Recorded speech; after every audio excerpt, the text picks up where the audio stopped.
1 Samuel 8 ayat yang pertama. Setelah Samuel menjadi tua, diangkatnya lah anak-anaknya laki-laki menjadi hakim atas orang Israel. Nama anaknya yang sulung ialah Yoel, dan nama anaknya yang kedua ialah Abia. Keduanya menjadi hakim di Beersheba. Tetapi anak-anaknya itu tidak hidup seperti ayahnya. Mereka mengejar laba, menerima suap, dan memutarbalikkan keadilan. Sebab itu berkumpullah semua tua-tua Israel. Mereka datang kepada Samuel di Rama dan berkata kepadanya, "Engkau sudah tua dan anak-anakmu tidak hidup seperti engkau.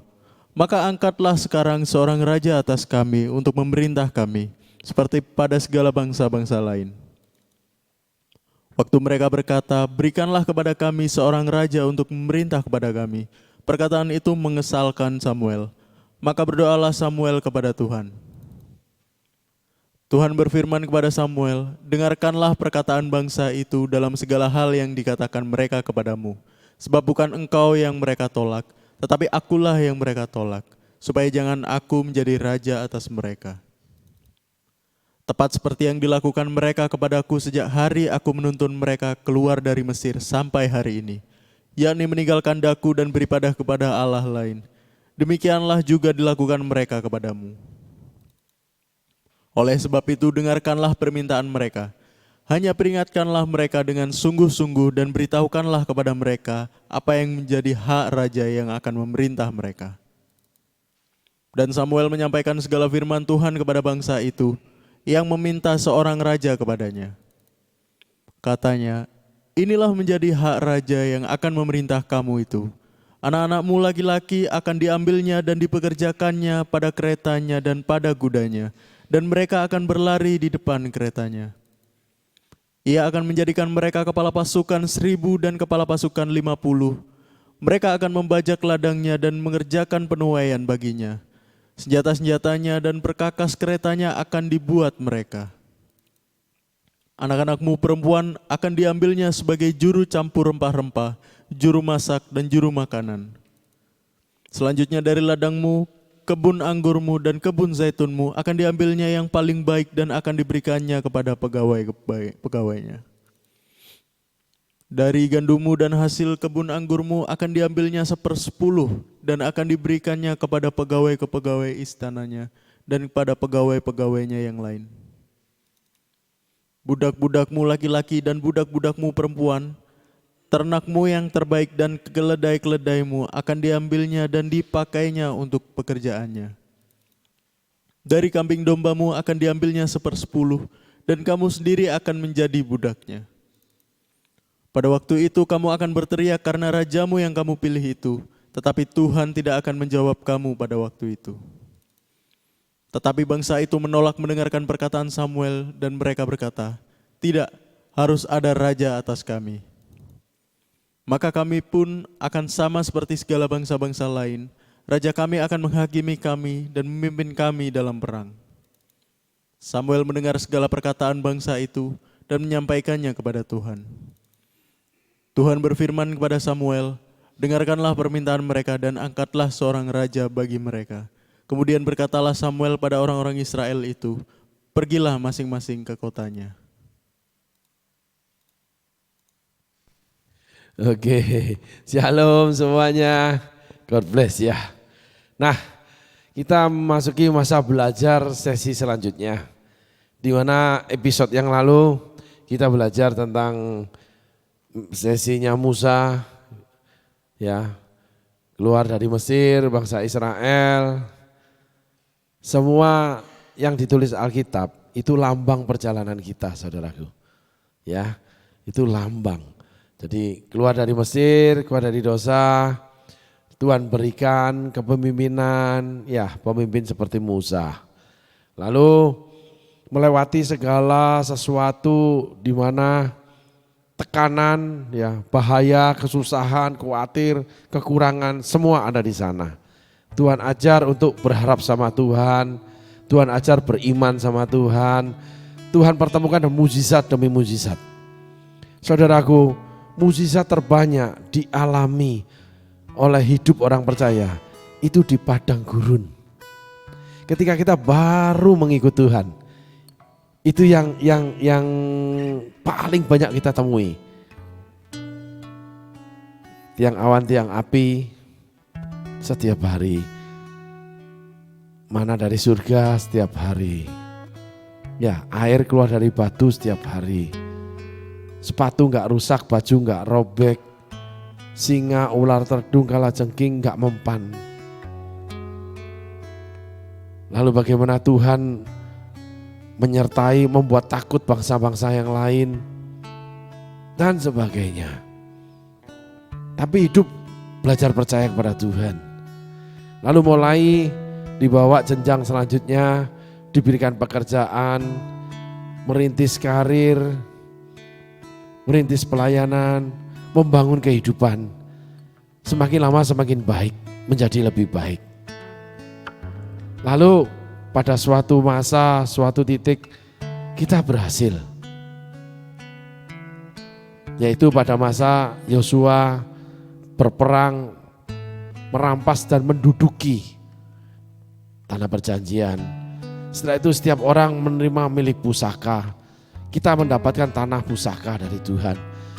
Yang kita kerjakan pas bidang kita, pas kebetulan semuanya serba pas. Tapi itu membawa kita mulai naik terbang tinggi. Khususnya dalam kehidupan ekonomi. Di mana pekerjaan itu menjadi hebat, pelayanan jadi hebat, semuanya jadi hebat. Karena Tuhan yang hebat sudah menyertai saudara. Setelah itu masuk sesi selanjutnya ketiga, di mana kita hidup di dalam kehebatan Tuhan. Kita masuk kitab Hakim-Hakim, di mana ujian mulai Tuhan datangkan. Apakah hati kita masih melekat sama Tuhan? Di sana terdapat penyembahan berhala, yaitu dewa Baal dan dewa Asitoret. Di mana itu dimiliki oleh 7 bangsa Kanaan. Saudara masih punya tugas menaklukkan musuh-musuh bangsa Israel. Saudara punya tugas orang-orang yang memusuhi saudara, menaklukkan mereka. Lalu bangsa Israel itu mendapat perintah bahwa suku Yehuda pakai cara gini. Kamu pakai cara gini. Mulai diajar mengampuni, mulai diajar memberi, mulai diajar segala sesuatu yang lebih dalam. Oleh karena kelebihan saudara, bukan karena kekurangan. Karena di tanah perjanjian itu orang-orang yang sudah diberkati. Lalu tinggal di tanah perjanjian itu orang-orang yang sudah berhasil karena kemampuan mereka yang Tuhan berikan. Contoh Yusuf, gitu ya, Daud, Saul, orang-orang yang sudah berhasil membangun karir, membangun karya hidupnya, menduduki puncak-puncak. Salah satu menjadi pemimpin, menjadi orang yang punya karya dan sebagainya. Gitu. Di situ masih ada satu tugas, menaklukkan 7 bangsa Kanaan. Lalu tanya sama Tuhan, menghadapi masalah kesulitan dalam pekerjaan, dalam rumah tangga, dalam banyak hal. Lalu Tuhan mulai tuntun lagi. Di mana dituliskan bahwa suku Yehuda yang dipakai Tuhan. Pakai cara gini loh. Tapi kita mulai punya kepandaian, kita punya kemampuan, mulai itu yang kita pakai. Jadi mulai dicampur. Tuhan suruh A, saudara kasih plus B. Tuhan suruh F, Tuhan kasih plus E. Jadi segala sesuatu ada dari saudara. Jadi udah gak murni lagi apa yang Tuhan mau. Gitu saudaraku. Ini perjalanan iman kita. Karena sudah berhasil, sudah pintar, sudah bisa. Maka oh iya ya gak bisa gitu. Penasehat dunia mulai banyak. 7 bangsa Kanaan memberi masukan-masukan. Sehingga mereka menyembah dewa Baal, dewa Asitoret. Mereka hidup seperti orang Kanaan, akhirnya menjadi ingin seperti orang Kanaan. Kisah selanjutnya di kisahnya Nabi Samuel. Itulah perjalanan kita. Setelah kita mulai menambahkan, lalu kita mulai ambil keputusan sendiri. Udah gak tanya Tuhan lagi, gak doa lagi. Semua berdasarkan insting saudara. Berdasarkan kemampuan saudara, talenta saudara, kejeniusan saudara, kecerdikan. Berdasarkan kepandaian saudara, Dalam hal apapun, saudara mulai mengandalkan kekuatan saudara sendiri. Nah di situ mulai terjadi celakalah orang yang mengandalkan kekuatannya sendiri. Celakalah orang yang mengandalkan sesamanya. Diberkatilah orang yang mengandalkan Tuhan. Di situ saudara mulai miss. Saudara mulai campur. Dalam waktu lama keberhasilan, mulai hati kita kurang melekat sama Tuhan. Lalu saudara mulai mengurus setiap masalah yang datang dengan tetap sepertinya berdoa, sepertinya ngomong firman, sepertinya sesuai firman, tapi mulai mengurangkan. Doa mulai kurang, persembahan mulai kurang. Dengan alasan dosa Adam dan Hawa menyerbu kembali. Oh ya enggak bisa gitu. Loh ya enggak apa-apa, nanti yang terakhir toh sama aja. Padahal ada konteks Alkitab yang sangat kuat dari Alkitab, Kain dan Habel. Habel memberikan persembahan sulung, Kain itu sebagian. Jadi ketika lahir yang sulung langsung sama Habel cepat diambil dikasih ke Tuhan. Kalau Kain enggak, dikumpulkan dulu baru nanti sebagian kasih ke Tuhan. Beda jauh. Akhirnya Kain persembahan enggak diterima Tuhan, marah. Keluarlah kebencian di hati, iri hati. Mulai main kasar dalam hidup, kasih mulai turun, kualitas rohani menurun, kasih mulai turun, moral mulai turun. Semua tatanan kehidupan ukurannya bukan firman Tuhan lagi, bukan damai sejahtera lagi, bukan suara Tuhan lagi. Semuanya sudah dicampur.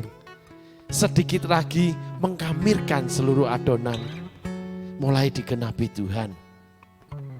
Saudara mulai punya pahit hati, mulai gak bisa mengampuni lagi.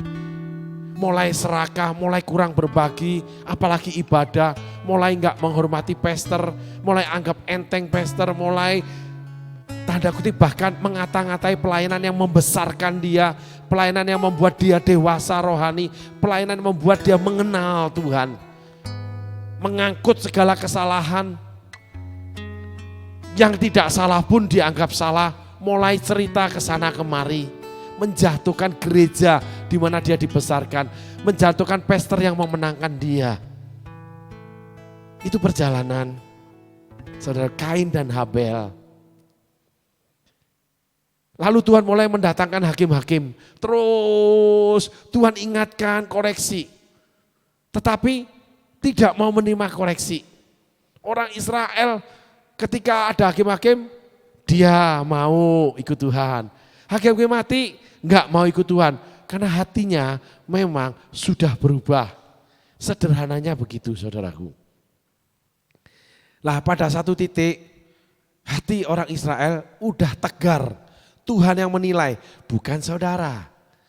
Pada satu titik Tuhan menilai, dia sudah enggak bisa berubah. Dia enggak mau berubah, dia enggak bisa kuubahkan. Tuhan menetapkan tidak menghalau 7 bangsa Kanaan.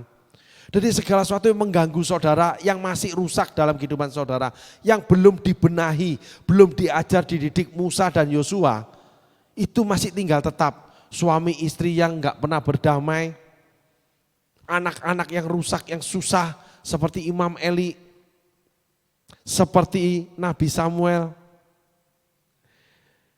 Pekerjaan yang kotor saudara tidak bisa lepas. Tipu dusta tidak bisa lepas. Semua kekotoran itu semakin lama semakin menumpuk. Ada sampah-sampah kehidupan yang Tuhan belum bersihkan. Ada karakter buruk, karakter busuk, sifat-sifat yang jahat, yang licik, yang jelek. Yang nakal, yang serong dan sebagainya. Yang tersembunyi di dalam hati saudara. Yang Tuhan ingin keluarkan. Karena saudara dalam proteksi Tuhan, dalam perlindungan Tuhan, dalam berkat Tuhan enggak kelihatan. Ada orang ketika diberkati itu baik. Tapi ketika menghadapi masalah dia berubah. Sifat pemarah, sifat licik, serakah. Mengambil milik orang lain, mengorbankan milik orang lain. Ketika diberkati dia memberi. Tapi ketika dia dalam masalah dia ambil punya orang lain menyelamatkan diri.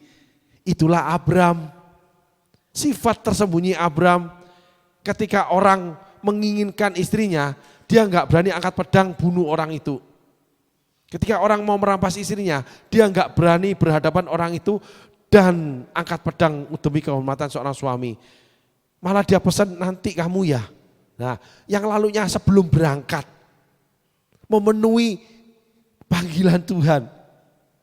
Dosa masa lalu, dosa tersembunyi, perbuatan buruk masa lalu yang disembunyikan di kuburan. Saudara berusaha kubur. Itu mulai Tuhan bongkar. Karena disitulah ulat dan belatung. Di situ iblis bersemayam untuk menyerang saudara. Maka Abraham berpesan, kamu harus ngaku adik ya.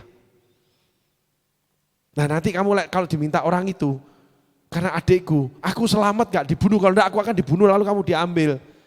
Abraham sadar istrinya cantik tapi gak pernah menghargai istrinya.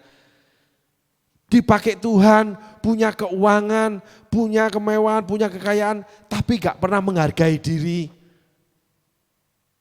Tampil seronok, cabul, bergaul dengan orang-orang yang tidak baik, tahu firman Tuhan, tetap memakai dengan bergaul orang-orang dunia yang berseberangan dengan firman Tuhan.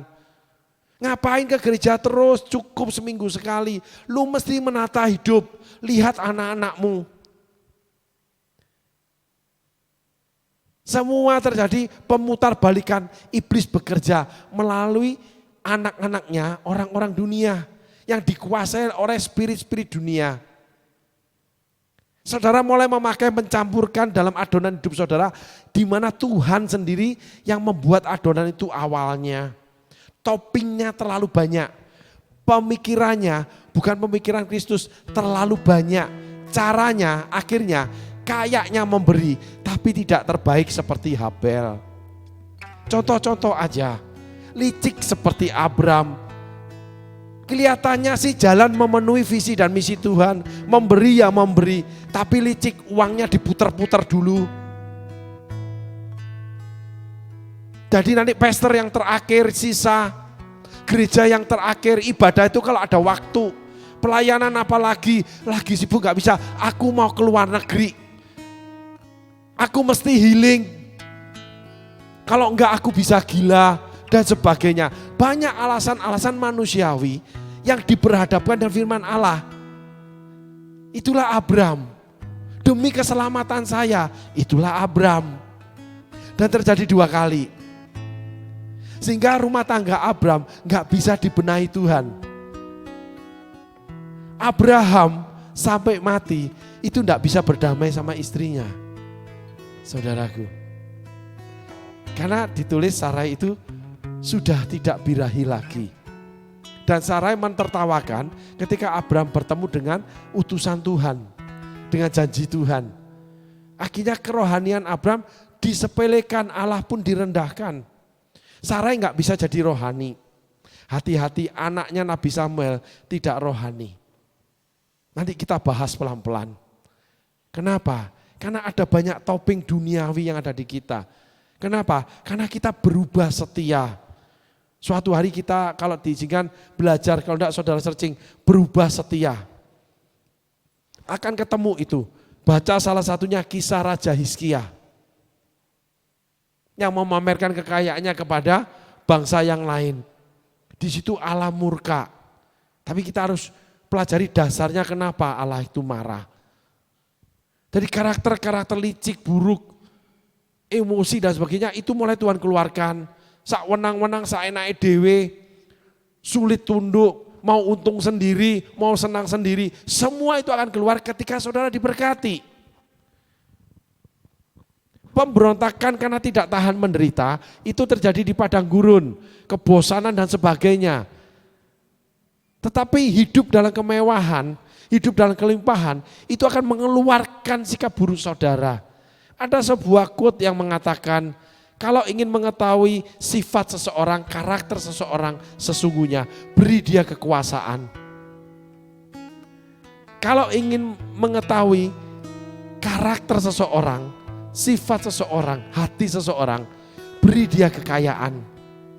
Di situ akan keluar karakter sombong, merendahkan, lupa diri, lupa masa lalu, malu kalau diangkut masa lalunya diangkat, diketahui orang, gengsinya udah tinggi, langsung keluar spirit kesombongan dari dalam dirinya. Itulah yang Allah ingin bentuk dengan 7 bangsa Kanaan. Tapi bangsa Israel gagal. Sehingga Allah menetapkan bahwa 7 bangsa Kanaan tidak dihalau. Jadi hidup orang ini kalau dia lemah dalam berbagai hal atau satu dan lain hal, itu tetap terjadi. Kalau pernikahan yang cerai, akan cerai terus. Kami punya jemaat ada yang namanya orang cerai 5 kali loh. Pernah punya suami 5 kali, perempuan Samaria itu ada. Dan beberapa orang, sebenarnya permasalahan ada di karakter dia, bukan pasangannya. Sampai orang dari luar negeri sampai dalam negeri, dari yang tua peot sampai yang berondong. Sampai meninggal pun tetap gak bisa diperbaiki. Karakter semaunya dewe, semau dewi. Nah itulah yang terjadi di kitab Hakim-Hakim saudaraku. Tetapi kita masuk dalam kitab Samuel, di mana akhirnya orang seperti ini nek dengan pemerintahan Allah. Akhirnya dia memberontak tanda kutip. Memakai alasan tertentu, dia tidak mau patuh lagi dengan gereja, dengan hamba Tuhan. Tidak percaya firman yang dibagikan hamba Tuhan kalau bagi dia tidak bisa masuk logika. Kalau bagi dia tidak bisa diterima. Kalau bagi dia belum mengalami. Orang itu punya pemerintahan sendiri yang dasarnya Alkitabnya gak jelas. Dia bangun sendiri. Sehingga dia singkirkan semua orang rohani, dia cuma ambil kalau menyenangkan sementara. Habis itu dia tinggalkan kalau tidak menyenangkan. Orang-orang rohani, kelompok-kelompok rohani, komunitas termasuk gereja. Orang itu menjadi perantau pengembara, saudaraku. Maka bangsa Israel minta raja. Mereka memerintah sendiri. Mereka patuh pada sesuatu yang mereka ciptakan sendiri. Entah pekerjaannya, entah bosnya, sesuatu yang bukan Allah. Sesuatu yang bukan firman Allah. Sesuatu yang dibangun sendiri, tapi di dalamnya orang ini tetap rohani loh kelihatannya. Tetap ke gereja, tetap memberi, tetap shalom. Kadang tetap pelayanan, tetapi tidak seutuhnya. Semua itu cuma akhirnya Tuhan dan segala sesuatu yang berpusatnya pada Tuhan itu pendamping. Segala sesuatu yang lain di luar Tuhan itu yang menjadi utama. Itulah bangsa Israel minta raja. Karena Tuhan yang berkata, sesungguhnya mereka menolak teokrasi. Mereka menolak pemerintahan di mana Allah, Yesus menjadi raja dalam hidup kita. Inilah perjalanan bangsa Israel yang keluar dari dosa, perbudakan dosa Mesir sampai tanah perjanjian, sampai dipimpin 2 pemimpin, sampai dibangkitkan hakim-hakim, sampai nek. Lalu mereka memiliki pemerintahan sendiri. Sehingga kehidupannya enggak bisa diperbaiki. Amin saudaraku. Mari kita merenungkan ini. Sebelum kita masuk ke episode selanjutnya, kita akan bahas satu persatu akibat daripada kita punya pengertian sendiri. Akibat ketika kita selalu memutuskan sendiri. Akibat keputusan yang gak mau dikoreksi. Akibat hidup yang sulit menerima koreksi. Akhirnya segala sesuatu yang merusak kehidupan kita tidak bisa dibenahi, dipulihkan Allah. Setelah itu kita akan dibawa pemerintahan dunia. Karena kita udah gak mau, udah nek mengikut Tuhan, ditegur, dibentuk terus. Karena sesungguhnya ikut Tuhan sampai dipanggil pulang tetap kita masih ada kesalahan. Itulah Musa ditolak masuk tanah perjanjian cuma gara-gara pukul batu. Emosinya. Itulah Yosua di mana dia pimpin bangsa Israel tetap gak mau taat sama Yosua. Sehingga Yosua mengatakan dia tahu bangsa Israel itu tetap bisa menyembah berhala. kami dan seisi rumah kami akan menyembah Tuhan. Terserah kalian. Yosua pasal terakhir. Nah, hal-hal ini yang menghalangi kita untuk terus mengikut Tuhan sepenuh-penuhnya. Kita pun mengikut Tuhan sepenuh-penuhnya, itu pun kita masih salah. Tetapi ketika kitab Samuel dibuat, Nabi Samuel dituntut bangsa Israel, itulah putusnya hubungan Tuhan dengan bangsa Israel, kepemimpinan Tuhan dengan bangsa Israel, putusnya hubungan saudara dengan Tuhan, putusnya kepemimpinan Tuhan dengan saudara. Tuhan akan kirimkan nabi, imamnya berhenti menjadi cuma imam kemah suci. Tuhan kan bangkitkan para nabi, hakim-hakim berhenti. Terakhir itu ketemu di Nabi Samuel, habis itu tidak. Sehingga ketemulah Saul dihukum Allah. Sampai ketemu lagi Nabi Nathan. Berhenti sampai Nabi Samuel. Tapi fungsi Nabi Samuel udah tidak menjadi pemimpin bangsa Israel. Sehingga saudara, firman sudah tidak memimpin saudara. Tuhan tidak ngomong sama saudara. Saudara menjadi buta, menjadi telanjang, menjadi tidak mendengar. Sulit. Nah, saudara harus menemukan firman, saudara cari sendiri. Dengar khotbah tiba-tiba dapat sesuatu. Saudara berdoa, saudara enggak dapat dari Tuhan. Karena saudara sudah menolak teokrasi. Saudara sudah tegar. Saudara sudah menolak perintah Tuhan. Kitab Hakim-Hakim tulis, episode yang lalu kita sudah belajar. Hati-hati ketika diberkati. Karena saudara akan masuk pada sesi, saudara akan diperintah dunia. Amin saudaraku. Mari kita merenungkan firman Tuhan untuk kisah Nabi Samuel di kitab Samuel.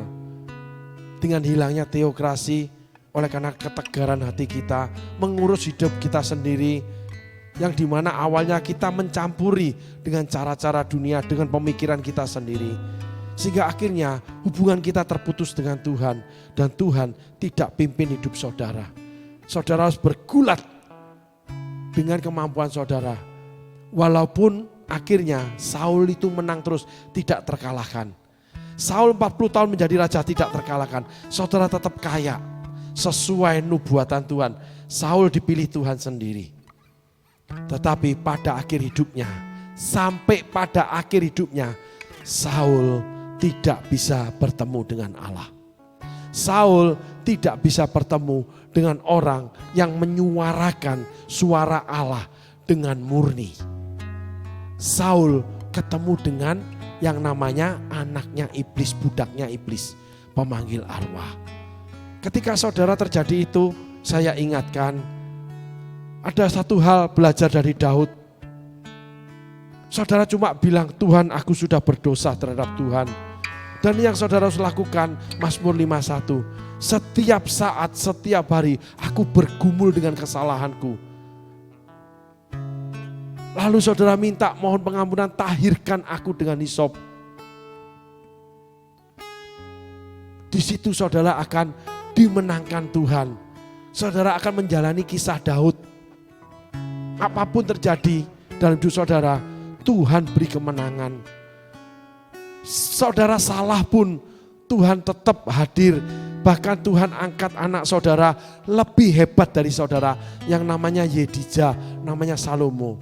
Tapi usaha yang saudara bangun dari dosa itu akan dihancurkan Tuhan.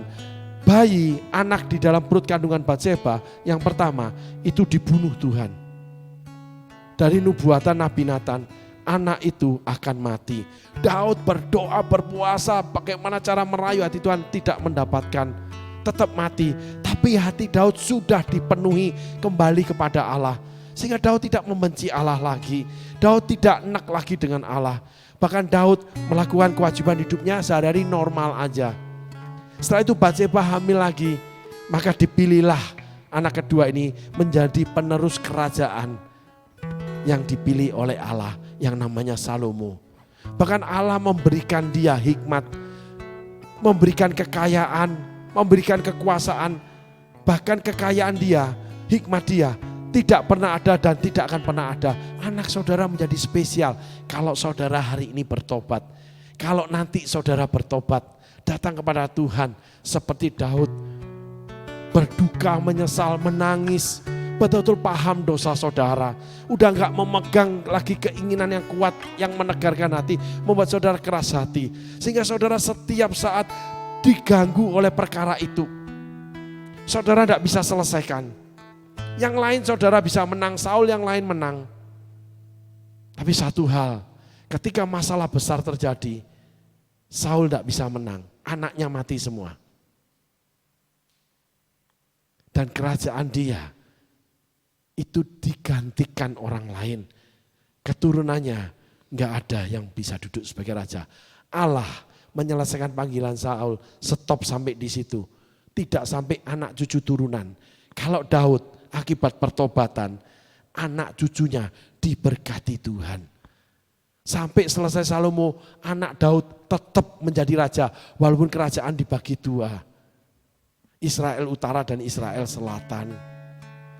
Itulah jalan hidup orang benar. Hari ini saudara harus koreksi diri, merenungkan firman Tuhan.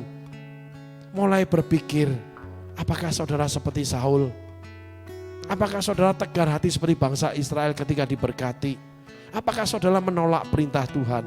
Apakah saudara udah enak dengan firman Tuhan yang mengharuskan saudara A, B, C, D? Lalu saudara mulai punya pemerintahan hidup sendiri.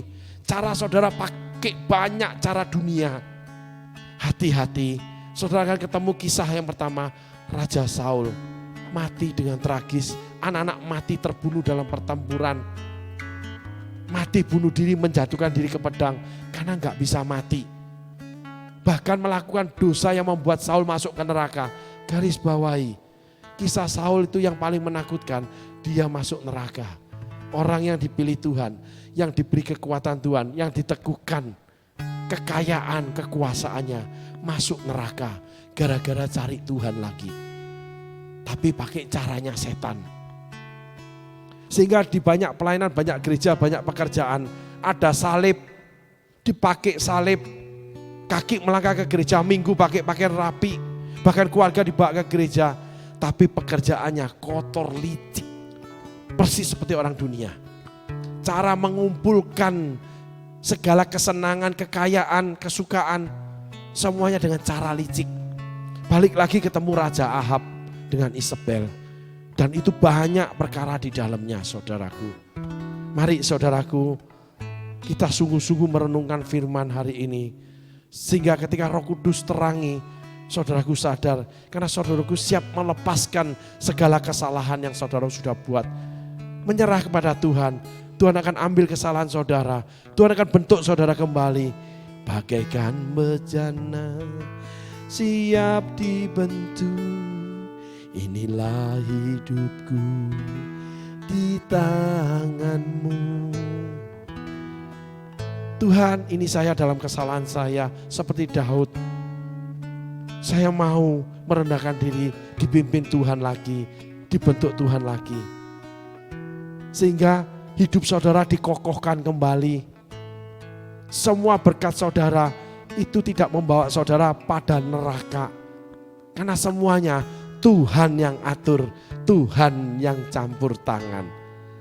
Amin saudaraku, Tuhan Yesus berkati. Terima kasih.